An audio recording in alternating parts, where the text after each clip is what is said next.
Ada kejadian lain teman-teman sekalian dalam masalah kiprah Hudzaifah radhiyallahu anhu dalam kancah peperangan, yaitu di perang Khandaq, ya, atau perang Ahzab. Sudah sering kita ceritakan peperangan ini teman-teman sekalian, tapi ada kisah yang unik di sini.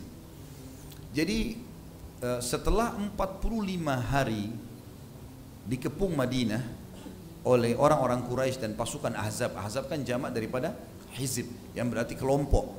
Karena banyaknya suku-suku Arab dan orang Yahudi bergabung sampai 10.000 pasukan dipimpin oleh Abu Sufyan pada saat itu, maka dinamakan Ahzab. Allah namakan surah Ahzab, surah nomor 33, menceritakan masalah perang Ahzab atau perang Khandaq, parit yang dijelaskan dalam hadis, gitu kan. Kalau perang Ahzab disebutkan dalam Al-Quran, kalau perang Khandaq, istilah Khandaq digunakan di dalam hadis Nabi alaihissalatu wassalam. Yang jelas teman-teman sekalian, pada saat itu sudah dibuat parit, muslimin berhasil menahan serangan-serangan musuh, ya. Di zaman kisah Ali bin Abi Thalib sudah kita ceritakan, kisah juga Zubair bin Awam sudah kita jelaskan, ya, bagaimana peperangan-peperangan ini terjadi. Juga kisah Jabir bin Abdullah, masalah kisah makanan yang jadi banyak, pada saat itu sudah kita pernah jelaskan. Jadi kita masuk ke inti bahasan masalah Hudzaifah saja. Setelah 45 hari mengepung Madinah dan mereka tidak mampu sama sekali untuk, ya, masuk, maka ada satu orang pemimpin Quraisy namanya Naim bin Mas'ud. Naim ini entah bagaimana kuasa Allah, dia tadi orang keduanya Abu Sufyan, orang yang paling benci dengan Islam. Dia tiba-tiba memanah ke arah seberang parit muslimin, surat isinya, wahai Muhammad, jemputlah aku karena aku ingin masuk Islam. Maka Nabi SAW bilang kepada para sahabat, turunkan tangga buat dia, dari tali sama kayu, turunin di parit, dijemput malam hari. Orang-orang Quraisy tidak ada yang tahu, dia sendiri turun. Datang Naim bin Mas'ud, betul-betul dia masuk Islam, syahadat. Nabi SAW gembira, gitu kan. Ini pimpinan Quraisy, tidak ada apa-apa nih. Allah SWT utus dia datang, dan ini sebab kemenangan muslimin di perang Ahzab, salah satunya. Naim bin Mas'ud ini radhiyallahu anhu pada saat sudah masuk Islam, dia mengatakan, hai Muhammad, ya Rasulullah, dia mengatakan setelah masuk Islam. Tadinya sebelum masuk Islam dia, hai Muhammad, saya mau syahadat. Lalu Nabi SAW syahadatkan. Lalu dia mengatakan, ya Rasulullah, setelah masuk Islam, utus saya, perintahkan apa saja. Apa saja, ya. Kata Nabi SAW, kau satu orang, hai Naim, saya nggak tahu harus suruh apa, tapi kalau kau bisa kacauin mereka, kacauin aja. Maka berdirilah. Naim mengatakan, baik, saya akan lakukan ya Rasulullah. Maka dia pun turun, dia langsung keluar.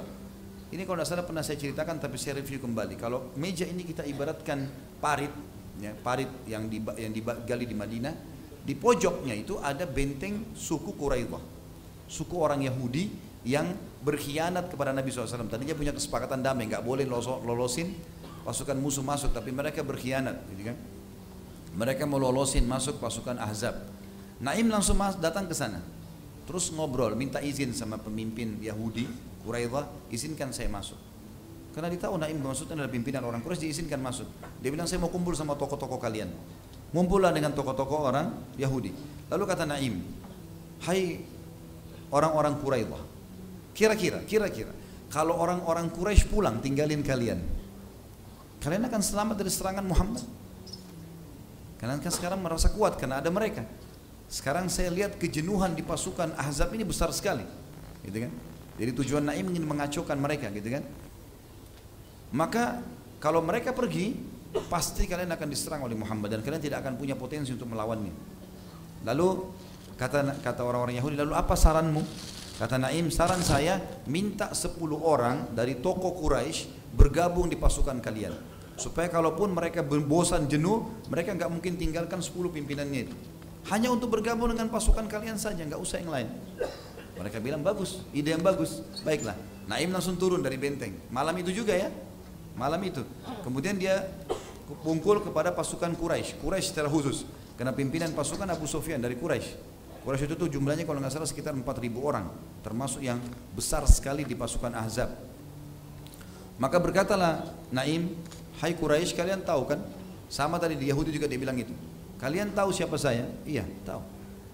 Kalian tahu kebencian saya pada Muhammad? Tentu tahu. Kalian tahu, ya, bagaimana hubungan saya sama Quraidah? Tentu tahu. Bagus sekali hubungannya.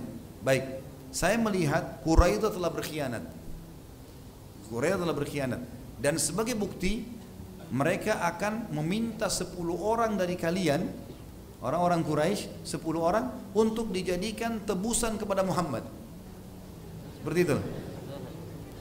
Kata mereka, kalau itu betul terjadi ini pengkhianatan yang besar, gitu kan? Kata orang Quraisy. Tapi Abu Sufyan jeli. Abu Sufyan itu pimpinan mengatakan, sebentar, saya pastikan dulu ke Quraidah. Lalu dia pergi ke sana, minta dibukain pintu gerbang, dibuka. Lalu Abu Sufyan kumpul. Abu Sufyan pakai strategi perang. Dia tidak bertanya apakah Naim datang segala macam, enggak. Bukan seperti kita kalau ngobrol sama teman, perang beda, gitu kan? Maka dia bilang, hai Yahudi, besok kita akan serang Madinah. Kalian dari benteng kalian, kami dari parit, dari depan parit, gitu kan? Kata orang-orang Yahudi, hai Abu Sufyan, engkau tahu kalau besok ini hari Sabtu. Hari Sabtu kami nggak berperang, orang Yahudi. Memang Yahudi waktu itu memuliakan hari Sabtu, mereka nggak perang hari Sabtu. Mereka takut kalau lakukan kegiatan yang dilarang hari Sabtu itu mereka duduk di rumah ibadah, gitu. Sampai mereka pernah memancing, akhirnya Allah kutukkan gitu. Yang terkenal dengan Ashabus Sabt. Ringkas cerita, kata Abu Sufyan, baiklah kalau gitu. Hari Ahadnya, lusanya kita perang, gitu kan? Kata orang Yahudi, boleh saja, tapi dengan syarat, kalian harus berikan 10 pimpinan kalian pada kami, supaya bersama pasukan kami. Kata Abu Sufyan, benar nih Naim. Benar nih Naim, gitu kan? Maka Abu Sufyan pulang. Malam itu juga pulang, kumpulin orang-orang, gitu kan? Bersamaan detik itu teman-teman sekalian, pas Naim lagi mundur, pulang, wahyu datang kepada Nabi SAW. Kalau Naim berhasil mengacaukan mereka. Lagi dingin, gelap Madinah waktu itu, sudah 45 hari dikepung. Dan perlu kita tahu, hari kemarinnya, hari ke-44, Quraisy menyerang besar-besaran dari pagi sampai maghrib. Sampai para sahabat telat sholat asar. Nabi SAW aja sholat asar di waktu azan maghrib. Pada saat itu karena mereka buat pasukan kudanya itu di bagian depan parit, mukul-mukulin kaki kudanya supaya paritnya runtuh tanah, gitu kan, supaya bisa diinjak. Dari belakang itu pasukan pemanah. Dan ini 10.000 orang, banyak sekali. Maka para sahabat tersibukkan sampai Umar mengatakan, ya Rasulullah, sungguh orang-orang kafir ini sudah merepotkan kami. Saya tidak sholat asar kecuali baru saja ini, sebelum azan maghrib. Kata Nabi SAW, hai Umar, saya belum sholat. Maka Nabi SAW sholat berjamaah dengan sahabat yang belum sholat pada saat itu, gitu kan? Seperti itulah. Yang jelas Nabi SAW waktu itu sahabat di malam itu lagi gelap, dingin luar biasa. Dan memang Madinah sangat dingin. Kami pernah rasakan di musim dingin pada saat kuliah di sana, itu luar biasa dinginnya, bisa sampai 5-4 derajat, dingin sekali. Yang jelas teman-teman sekalian, kata Nabi SAW kepada para sahabat, kan gelap nih. Nabi nggak suruh nyalain obor supaya musuh nggak tahu di mana posisi muslimin. Nabi cuma bilang, siapa yang bisa pergi nyebrang ke sebelah, ya, ke pasukan musuh dan membawakan informasi kepada saya, dan dia akan menjadi rekanku di surga. Bukan cuma masuk surga, jadi partnernya Nabi di surga. Saking dinginnya, gelapnya, takutnya orang-orang, kata Hudzaifah, tidak ada yang bicara. Nggak ada yang bicara, satu pun. Nabi ulangi lagi. Siapa yang mendatangkan informasi dari pasukan musuh kepadaku, dia akan jadi rekanku di surga. Nggak ada yang nyaut. 3 kali nggak ada yang nyaut. Ada 2 riwayat. Riwayat pertama, Nabi SAW mengatakan, Hudzaifah berdirilah. Hudzaifah dipanggil. Riwayat kedua, Nabi SAW lalu berjalan di sekitar sahabat. Kata Hudzaifah, waktu itu saya kedinginan, tidak punya penutup badan kecuali selimut istri saya yang kecil. Saya bawa ke tempat parit yang bisa menutupi cuma sampai lutut. Betis saya sampai kaki ini dingin sekali, gitu kan? Tiba-tiba kaki Nabi SAW tersentuh di kaki saya. Lalu Nabi tanya, man, siapa ini? Kata Hudzaifah, Hudzaifah ya Rasulullah. Kata Nabi SAW, kum ya Hudzaifah, berdiri kau sekarang, kau yang tugas, gitu. Jadi akhirnya Hudzaifah bilang, saya pun berdiri, gitu kan? Berdiri karena diperintahkan oleh Nabi SAW. Maka kata Nabi SAW, pergi ke sana hai Hudzaifah, ambil informasi dari mereka, tapi jangan lakukan apapun kecuali itu saja. Ambil informasi, apakah mereka akan bubar, tidak bubar, itu saja. Pulang ke sini. Jangan perang, jangan membunuh, jangan mengambil apapun. Pokoknya jangan apa-apa. Baiklah. Kata Hudzaifah, demi Allah waktu itu dingin luar biasa, seperti menusuk tulang-tulang. Tapi begitu saya mengiyakan, tiba-tiba badan saya jadi hangat.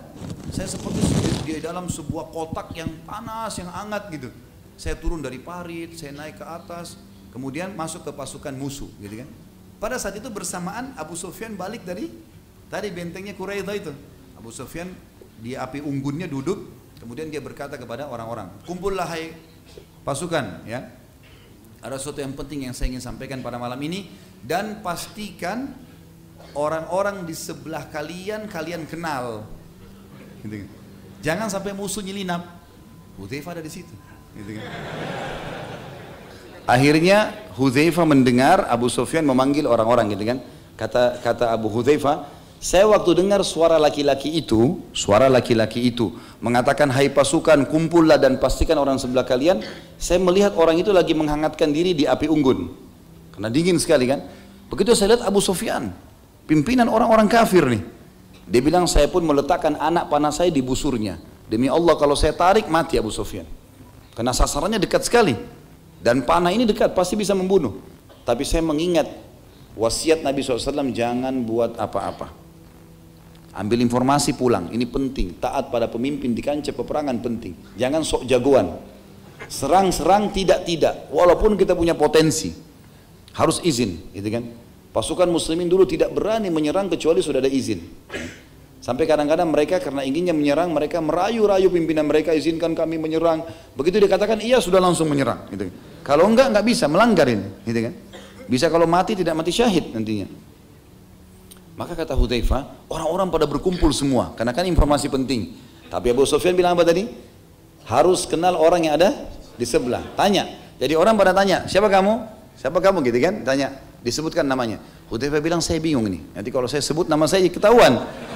Maka dia bilang, saya pegang orang di tangan kanan saya tanya, siapa kamu? Disebut namanya. Saya pegang sebelah kiri, siapa kamu? Disebut namanya. Dia bilang, saya nggak ditanya.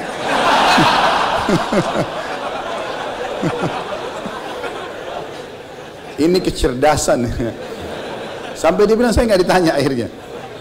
Setelah itu dia bilang, saya dengar Abu Sufyan bicara, ada berita penting, Quraidah telah berkhianat, dan hai manusia, malam ini angin. Pas waktu itu angin berhembus, kata Hudzaifah, keras sekali, sampai tidak ada kemah, tidak ada kendi-kendi air, panci-panci, semuanya Quraisy terbongkar semua. Kuda-kuda pada lepas dari talinya, gitu kan. Kata Abu Sufyan, Quraisy sudah berkhianat dan kalian lihat angin ini begini kencang. Tidak ada alasan untuk kita tinggal, maka saya perintahkan kalian pulang. Kata Hudzaifah, begitu dengar kata-kata pulang, ternyata memang kejenuhan di pasukan Quraisy, pasukan Ahzab sudah sangat besar. Mereka pun saling mengatakan, pulang, kita sudah dapat perintah. Maka mereka pun semua pulang pada malam itu. Kata Hudzaifah radhiyallahu anhu, saya pun pulang. Saya pun pulang, kemudian saya menyeberang Khandaq sampai masuk ke kemah Nabi SAW. Nabi SAW lagi sholat malam. Dia bilang, saking dinginnya, saya begitu masuk kemah, gitu kan, begitu masuk kemah, tadinya hangat, dingin itu kembali, hilang. Jadi tadi itu hangat cuma Allah kasih untuk mendatangi musuh saja, gitu kan. Dia bilang dingin sekali, tiba-tiba saya menggigil, kemudian saya duduk, menjongkok, gitu ya. Dan Nabi SAW melihat saya, lalu Nabi SAW memberikan kepadaku lagi sholat. Beliau mengambil ya kain beliau, ada jubah beliau yang tebal, lalu diberikan kepada Hudzaifah. Dan Hudzaifah bin Yaman memasukkan telapak kakinya di bawah kaki Nabi SAW. Artinya ada sejarah Nabi SAW, beliau berlindung di situ. Sampai Nabi SAW selesai sholat, baru bertanya, ada apa hai Hudzaifah, informasi? Dia bilang, ya Rasulullah, seperti yang anda inginkan, bahwasanya memang Allah sudah membubarkan mereka. Kata Nabi SAW, alhamdulillah kalau begitu. Tidurlah ya. Maka Hudzaifah pun tidur. Kata Hudzaifah, saya tidur nyenyak, gitu kan. Sampai saya tidak bangun kecuali Nabi datang dan menendang kaki saya sambil mengatakan, bangunlah wahai tukang tidur. Dan pada saat saya bangun, gitu kan, sholat subuh, kemudian saya melihat pasukan Ahzab sudah bubar. Tapi ini termasuk disebutkan oleh para ulama tentang bagaimana keberanian Hudzaifah radhiyallahu anhu untuk menyeberang ke musuh. Ini nggak gampang. Pasukan 10.000 orang, gitu kan. Dan dia menyelinap ke sana, ini nggak sembarangan. Tapi ini keberanian yang Allah Subhanahu wa ta'ala karuniakan kepada manusia terbaik ini.